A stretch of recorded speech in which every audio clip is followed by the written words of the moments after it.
Did haunting music in the original Pokémon video games truly lead to the horrific deaths of hundreds of Japanese children? Or is it all just internet urban legend? This is the infamous story of Lavender Town Syndrome.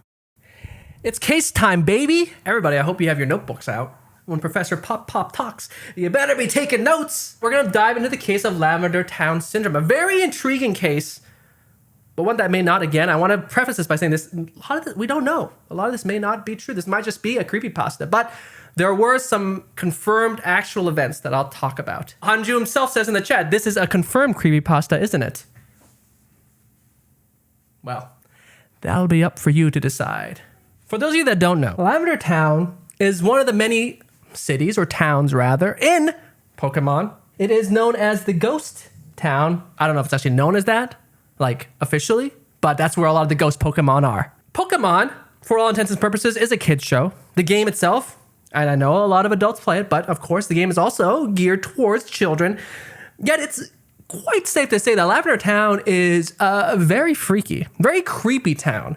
Especially in a children's game. In Lavender Town, there is a Pokemon tower. It's 7 stories tall. And this tower is full of dead Pokemon, gravestones. And it's haunted by a very angry spirit of a Pokemon that died protecting its baby, I believe. There's this Pokemon, let me double check. A Marowak ghost haunts this tower after it was killed defending its baby from Team Rocket. So that's not fun lore. It's quite interesting to note, for those of you that haven't played Pokemon, in Pokemon, when your Pokemon dies in battle, it doesn't actually die, right? It gets knocked out, and then you take it to the Poke Center, and it heals. Yet, somehow, Lavender Town says, yeah, no, Pokemon can die. And this town is essentially a graveyard of Pokemon. So, a little freaky for the kids. This case deals with the OG Pokemon games, Pokemon Red and Blue. So this was pre all the new Pokemon you're seeing now. But even back then, Pokemon had a very dark side to some of their stories. For example, one of the most famous and confirmed Pokemon theories is that revolving around Cubone. Not even necessarily a theory. Cubone is a Pokemon who wears a skull on its head, and that skull is that of its own mother. So it is confirmed because the description for Cubone in multiple entries throughout several games include descriptions such as, "Where's the skull of its deceased mother? It cries echo inside the skull and comes out as a sad melody. When it thinks of its dead mother, it cries. Its crying makes the skull it wears rattle hollowly." The point is, Lavender Town is creepy. And Pokemon has a history of veering into the creepy territory for a children's game. As a side note though, I loved Ghost Pokemon. I was a big Ghost and Psychic Pokemon trainer. My favorite Pokemon of all time, Haunter. So the story revolving around Lavender Town Syndrome, as it's known, deals with the music of Lavender Town and how that music supposedly affected many young Japanese children. 2 games were released in 1996, and when the music of Lavender Town was supposedly heard, there was a supposed spike in suicides and illnesses in these children. It was conjectured that the theme music had very high frequencies that were only able to be heard by young children. So, as the story goes, after this song was heard in the game by many children, up to 200 children in Japan, supposedly, sadly, took their own lives. The children who took their own life, supposedly, would do so by some pretty ghastly means, including plummeting from high buildings and hanging themselves, or going as far as to cut off their own limbs and shove parts of their body down their throats. Again, this is very much, in my opinion, moving towards horror movie territory, but that's just what I've read. This is the theme music for Lavender Town. It is unsettling, is the right word, Andrea. It's definitely a vibe, you know? Like Pedro said, it's a bit of a banger. There were a few children who were supposedly saved from tragically taking their own lives. However, when they were questioned by doctors, by police, those that claimed that they were going to hurt themselves weren't able to really articulate their distress. They were either screaming or attempting to scratch their own eyes out. And then those who did not commit suicide, but still acted irrationally, they all claimed to have migraines, that their heads were throbbing, they were having a lot of pain from the Lavender Town theme. A video in 2010 supposedly used software to kind of analyze the spectrogram, the audio. And apparently, when you play this song using the software plays the song and you can see an image appearing in the audio spectrogram. But apparently, the image that this audio showed was of a Pokemon known as Unknown. What's interesting, per this theory, is that the Pokemon Unknown didn't exist in Pokemon Red and Blue, the original games, Pokemon Red, Blue, Green. It wouldn't appear until later games such as Silver and Gold. So how is this Pokemon, people asked, in this audio file? Furthermore, the Unknown would translate into a phrase which read, "Leave now." I don't know. But another version, an expansion, if you will, of this story, claims that the people developing Pokemon Red, Blue, Green, these programmers, they had intentionally created a code within the song that would push children towards suicide, and that there were frequencies that, once again, added to the song that only children could hear that would drive them down that path. Again, I'm just regurgitating what I've read, what I've been told, not claiming any of this is fact. Real proof, can't really find it because there are no official records in Japan that claim that these suicides, that any of this took place. However, the counter argument that has been put forward by some that believe in this story's truth, is that, sadly, there is a very high number of suicides that occur in Japan.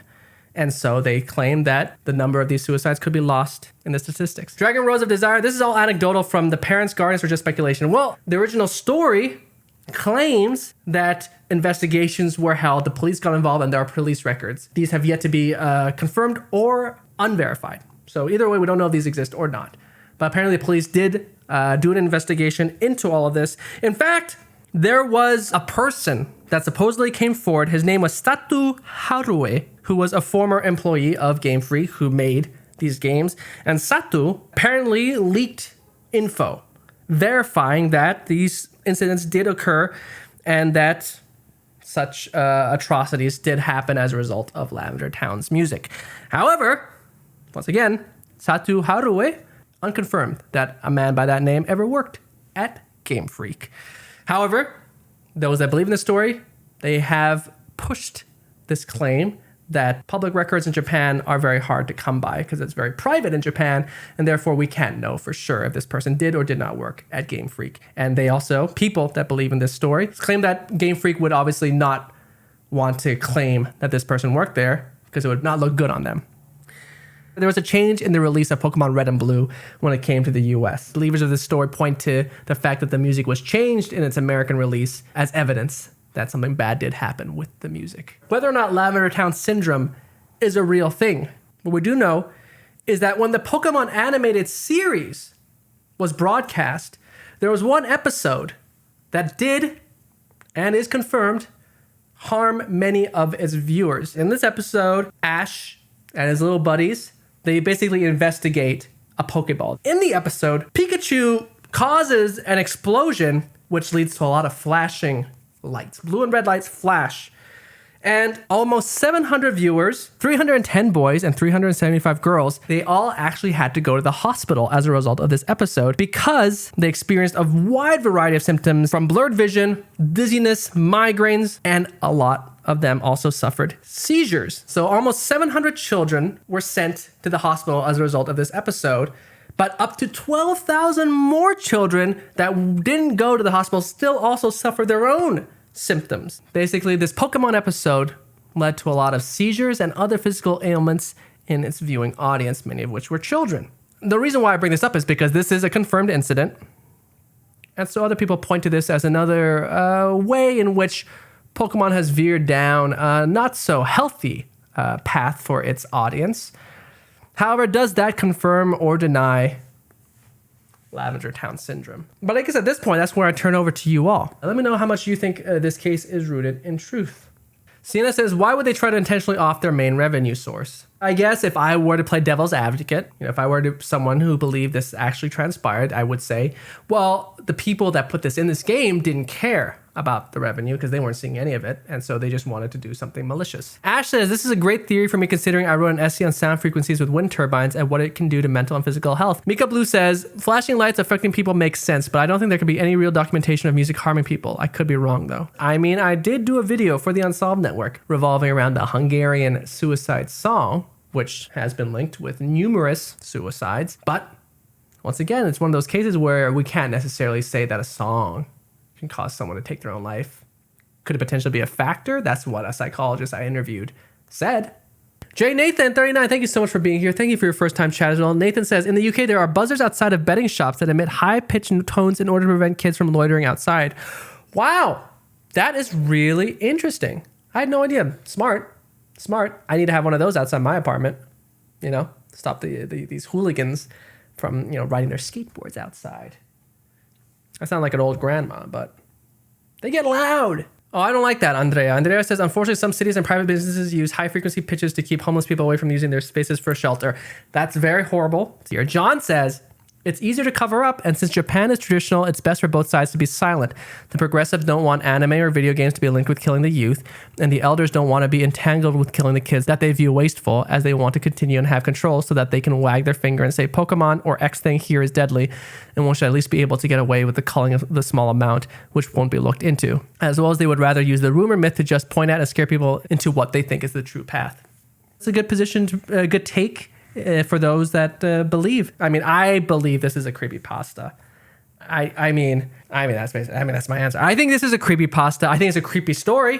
I think the nugget of truth that came with the incident involving the Porygon episode and the seizures maybe helped inspire this story. But the lack of evidence other than a story online kind of, makes this one fold for me. But even though this is, in my opinion, a creepypasta, it's still a spooky case, and it's one of the, I feel, better creepypastas out there. It's unique in that it takes, something that many associated with their childhoods or are familiar with, and they took something that was legitimately creepy, because to many, the Lavender Town theme is creepy. I don't know, I kind of vibe on it. But they took, something familiar, something people were already a little creeped out by, and they created they created a creepy pasta, a creepy story out of it, in my opinion. But who knows? Perhaps this is a very real story. Perhaps indeed there were hundreds of children who tragically committed suicide as a result of the Lavender Town theme, and it was all covered up. I don't know. I mean, I think it's not real, but